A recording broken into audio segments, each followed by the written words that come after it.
Hey guys, in this video I'm going to talk about why having a lot of information might actually be bad for creatives. So I'm Daniel Norton, photographer here in New York. I make videos like this. This one's going to be about philosophy. Sometimes they're about gear or business. So if you're interested in that kind of stuff, go ahead and subscribe. So I was thinking the other day, actually, if you missed it, I'll put a link. I put up an old photo and I was like, how do you guys think I lit this? And people were kind of guessing and putting in their own ideas. And it was really fun kind of going back and forth. And of course I went back and had to look. I shot it a long time ago. I could only kind of remember how I did it. But we kind of analyzed it and figured it out. And it was really kind of a fun activity. I'm going to do more of those, I think, coming up. Let me know if you guys watch that one and if you like that stuff, because I'm probably going to try to do more. So let me know, comment below. But anyways, it made me think that, like, so that happened. And then I got which I get all the time, but then in that same kind of mindset, I got a message from somebody asking me, how do they do this picture, right? And it wasn't a picture I shot, and I thought, this is actually kind of a thing, right? Like when I was a kid, when I was coming up, like if you wanted to know how a picture was made, you kind of looked at it and you kind of thought about it a little bit, used your experience as a photographer, and then you dissected it as best you could, and then you experimented until you got it as close as possible to what you saw there. You used your experience to gain more experience, in a sense, right? You experimented, you tried. Now I think most people's first thing, first action, is to just immediately look for somebody else that did it and watch a video. not to turn you off from watching the videos. Watch a video or look at it for a tutorial, or how did they do this, which is amazing because you can figure out how to do stuff really easily. And for technical things, like, hey, I want to know how to, correctly use a light meter. That's awesome, and I think being able to find that information really easily, as I mentioned in another video, like I do it a lot, especially for computer stuff. If I'm trying to remember how to do something in Photoshop sometimes, or if I'm learning, I'm using Premiere or any of the other softwares that I don't use as much, and I forget, how do you do the titles? I can quickly look up a video, and that's amazing. But that's all technical. I think the problem becomes, and this is something that, this is not new by any means, but it's amplified by technology, is that what we become is people copying people, right? In a more creative way. Like, instead of coming up with our own ideas and our own creativity, we're looking at what other people did and we're doing that thing, right? And we're doing it because it's popular. See, this is the thing, right? So you're on Instagram, let's say, or on wherever you post your pictures, and you see that people are using smoke bombs or colored gels or sparklers or little lights or multi-exposure or pop and blur, whatever the technique is of the moment, and you do that because the people that are doing that get more views. So what ends up happening is you do this video, or you do this photo rather, you see somebody do the photo, I should say, and then you watch a video, right, about how you do those photos, and then you do it, right? And then people see your photo and they're like, oh, that's cool. So then they watch a video about how to do it, and then they do it, and everybody's just doing the same damn picture, right? Nobody is I shouldn't say nobody, but people aren't just like going out there and shooting what's in their heart or what's in their soul or what's in their mind as much. I think people are so anxious to do the thing that's trendy that they're just kind of copying, in a sense. And yeah, you add your own thing to it. And of course it's always cool to try different techniques. But I think that when we become so fixated on copying style, especially, and not to equate technique with style, because it's not the same, but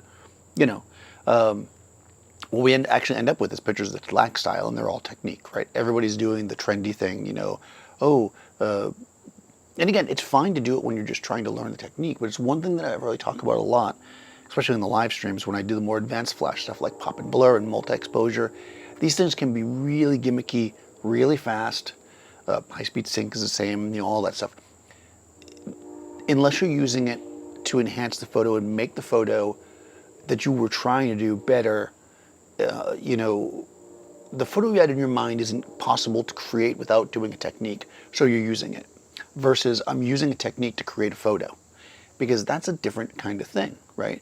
If I'm just like, I'm going to go out and create a pop and blur today because my subject is boring and I can't think of anything and that'll make it exciting, that's bad, in my opinion. You know, I'm going to use colored gels because that's what everybody's doing right now, so I'll get more likes. That's bad, right? It's not, I'm going to use a pop and blur because that enhances this image and makes it kind of more dynamic. I'm going to use gels because the color is going to help shift the emotion of my viewer a certain direction. This is really what we should be thinking when we're doing this. So being in this like echo chamber where like you're throwing something out and then it's coming back at you and then you're doing it again, and then it actually, I think in the end, even though it boosts our creativity at first, I think in the long run it actually hurts the creativity because people aren't just, you know, a lot of people are not out there doing their own thing. There's a handful of people that seem to be repeating the same things over and over again, and those things then get rehashed by other people, and then we're all just kind of creating the same image. And you see these trends. I mean, it's not, I'm just trying to think what's trending exactly right now, but you know, you saw it with the skin thing that everybody did with the orange peel. Oh God, people still do that. The worst thing about this kind of stuff to you guys is when you're still doing it and it's not cool anymore. Like if you're still doing that really terrible HDR or like putting like crazy sharpening on things or doing the orange peel skin, now all of a sudden you look like I don't know, like dated and bad, you know? And the thing is, because you haven't found the next video to copy, you don't know what to do. Whereas when you are creating what's in you, you'll always look fresh and new, even if you are doing stuff that's not the trend. So I think what I would challenge you to do, or what I would question, and you guys can let me know how you go about this, is do you think of ideas first and think of what you want to do first and then look to your repertoire of technique and technical ability to pull that off? Or do you immediately go to the technique? Because I do get this question sometimes where people are like, well, you know, when you go to use such and such piece of tool, what are you thinking? It's like, I don't go to use it until I already have a plan. Like I don't go, today I'm going to shoot with a magnum reflector. I go, I want to create this shot. What's the thing that makes the light that's like that? Oh, this. And hopefully that's, you know, you guys think, because I think in the long run, that will actually create much, much better photos, deeper photos, photos that mean something. You know, the thing that I say a lot is would the photo be good if it wasn't for, you know, this smoke bomb or whatever. Like if you're just throwing smoke bomb in there because that's trendy, does that make for a good photo, or is it just like, oh neat? Because oh neat photos go away. You know, the strongest photos that I've seen, the photos I see people using over and over again, whether they be famous photographers and the same photo pops up, or photographers I've known for a long time, or me, where I have images that stay in my repertoire, are the ones that really have some kind of connection. And oftentimes they're the simplest images. Not to say that a cool technique image can't be long-lasting, but if that's the main thing that makes the images interesting, it will not be. So anyways, let me know, guys, what you guys are doing. Again, let me know about if you want to see me go back through some old pictures. I'm probably going to do some, so unless everybody's like, no. If you didn't see that, like I said, I put a link. I'm going to try to post more often, like I told you guys, so I'm back on the move here. And in a week, next week, so not next week, Thursday, which is the 20th, I will be back on Adorama Live too, so be on the lookout for that.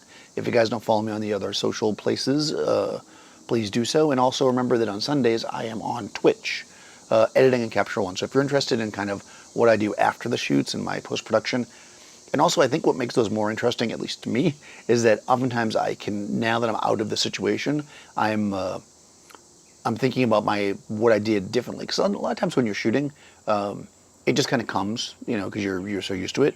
But when you look at it after, you go, oh yeah, I did that for that reason. Oh, I see what I did here. So it's kind of a cool thing to reflect on those on Sundays. So join me on Sunday. That's always fun. That's on Twitch. All those links will be in the description. And I'll see you next time.